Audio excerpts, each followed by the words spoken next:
Hi, welcome to Promo Insiders, an ASA Media podcast covering the topics that matter most in the promotional products industry. I'm executive editor Sarah Lavandusky, and today I'm joined by Colleen Shea, Vice President of Sales at Penn Company of America. And she is here with us today to discuss the long and storied history of her family's business, the value of family owned and USA made in 2023, and the staying power of writing instruments, and much more. So thank you, Colleen, for joining us. We really appreciate you being here. Thanks for having me.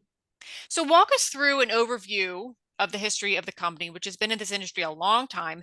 To what do you attribute PCA's longevity?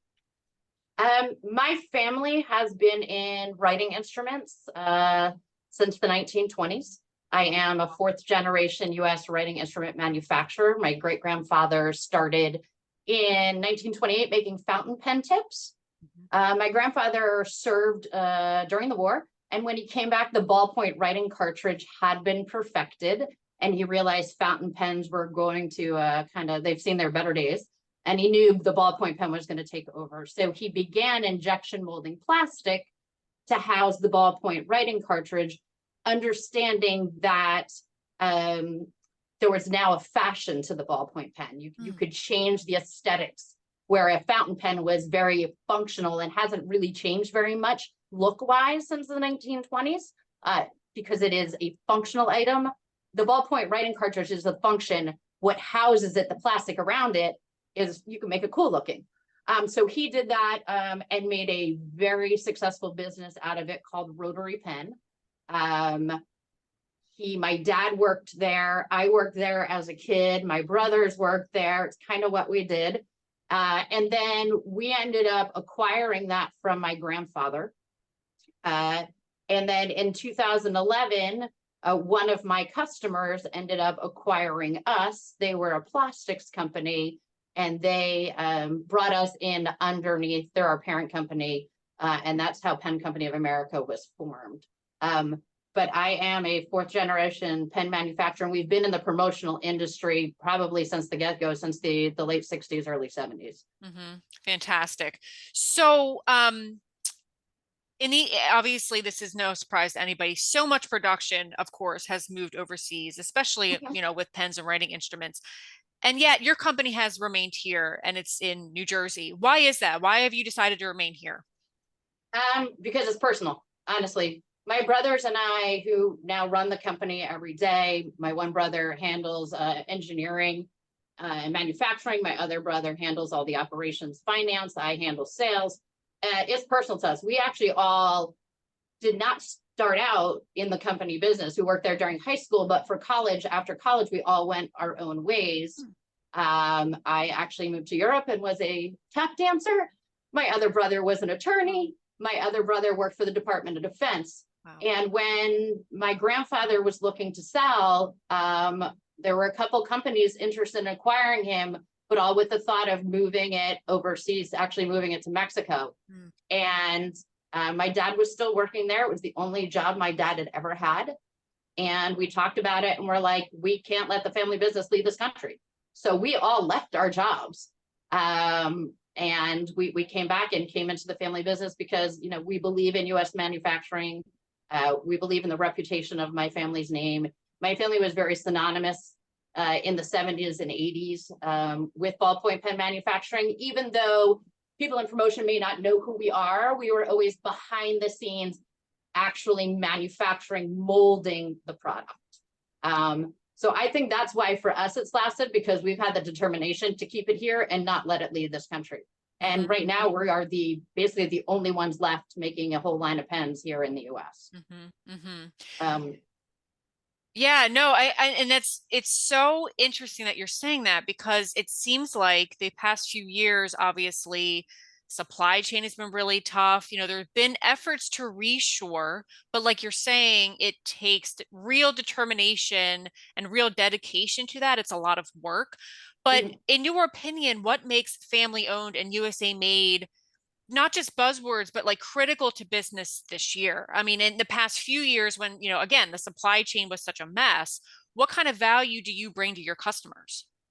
Well, at first, I think I bring a value of a lot of history and knowledge on writing instruments. I mean, I grew up with it. They laugh that ink is in my blood because, I've been around it my entire life. Um, and I think when you talk to us, we're genuine. We're here every day. We care. I answer the phone when a customer calls. It's not going to some call center, and I can give you the immediate answer you're looking for. I know our capabilities. I know what we can do. I may need to make one phone call to my brother in production and say, hey, we have this rush order. Can we get it done? And then it's an immediate phone call back. It's not like waiting days and days getting an answer. And you're not talking to somebody who is that. It's not just a job for us. It's our life. It's what we do. It's something we're very proud of. And to that extent, in 2021, we actually acquired Garland writing instruments.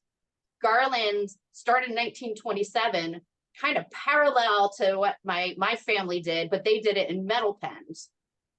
So they were a U.S. metal pen supplier. They're known for their logo dome. I know they've been very popular over the years. I had a distributor who said they didn't survive COVID. They're closing their doors. And I talked to my brothers and everybody around here and said, we can't let this iconic U.S. brand die. And within 2 months, we went up, acquired them, and we folded them into our factory in New Jersey. So, it is important to keep U.S. manufacturing here.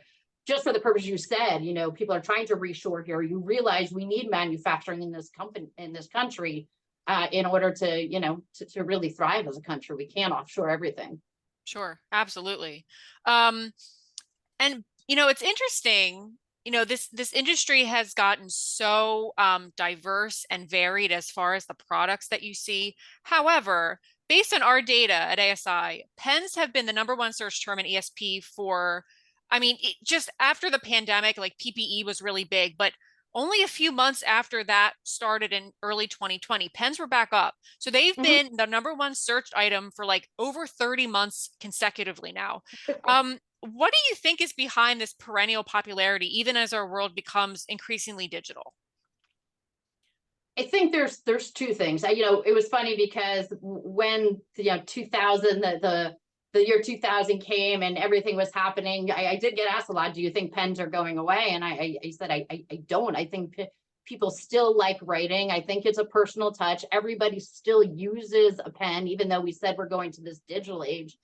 And in promotional, for me, a pen is something that can travel. So if you give somebody a promotional shirt, yes, they wear it and it promotes your brand, but you're not going to give that shirt to somebody else to wear, and they're not going to give it to somebody else to wear. So, whoever's in your circle gets to see that shirt. A pen, you have a promotional pen, you write with it, you happen to leave it at the restaurant, somebody else picks it up, they write with it, they give to somebody else, the server writes with it, and now your pen has like traveled into multiple hands for multiple people to see.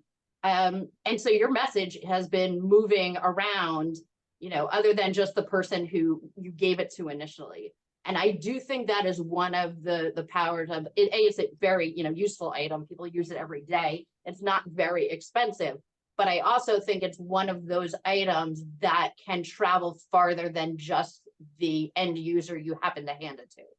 Of course. Yeah, absolutely. That's a great point.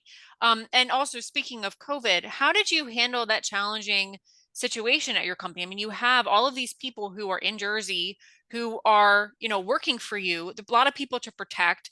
How did you handle that? Like what were your pillars that you really committed to trying to get through a challenging situation?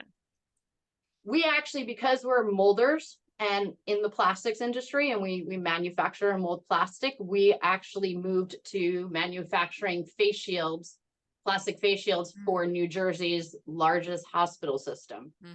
We actually got together with surgeons and doctors and heads of hospitals, and we engineered a face shield that would work. And I think we ended up selling 3.5 million face shields during the course of COVID. We have mechanical people, we have we have our own tool shop where we maintain our own molds, engineers, mechanics. So we started out small doing them by hand. And within a very short period of time, we were able to ramp up and create equipment to help produce these in large quantities. We actually ended up hiring during COVID. Wow. Yeah, we did. That's We amazing. actually ended up acquiring 2 other buildings during COVID. Wow. One to store the foam and the Velcro and the plastic we needed for the face shields. Mhm. Another one so we could socially distance the people working on the face shields for us. But we actually, we pivoted and made something else out of it. We did a lot to supply local police. We donated a lot to police and EMTs. I was on Fox News about it. It was, I mean, what we did was kind of crazy how quickly we pivoted and ramped up production to a very large volume. A couple 100,000 a week. Wow. That's fantastic. That's amazing. Yeah. Great. So, what is next for your company? What's on the docket that you can share with us? Yeah, so we are taking the Garland brand, which is metal pens, and our brand, which was plastic, and we're bridging the gap between them. In terms of Garland pens are higher end. You're looking at something that's a $25 retail. Our plastic pens are $1. Well, there's nothing in between for people if they want to buy USA made. So we've taken the rest of 2021 and 2022 and this year, and we're coming out with about 5 new USA made pen products that bridge that that dollar gap between the $1 and the $20. So to me, nobody has an excuse not to buy USA made because there's something in everybody's budget. But we're coming out with a recycled USA metal pen. So it's made from recycled aluminum. We have a new recycled water bottle plastic pen that is out there. So we are giving the environmentally friendly options to those who need it. We actually are customizing a lot of our gift boxes for the higher end pens. Those gift boxes are also USA made. So we don't go source our boxes overseas. We actually have them made here. We're introducing a felt tip pen instead of just the ballpoint. So we're constantly trying to listen to what the industry needs. What did they get overseas that if they had the same option here in the US that they would prefer to buy here if there was an option to do so. So that's what we're looking at, where those opportunities lie. Great. Wonderful. Well, thank you so much, Colleen. And for more supplier insights, please head to accesscentral.com/news. Thanks for listening. Have a great day. Thank you, Colleen. Thanks, appreciate it.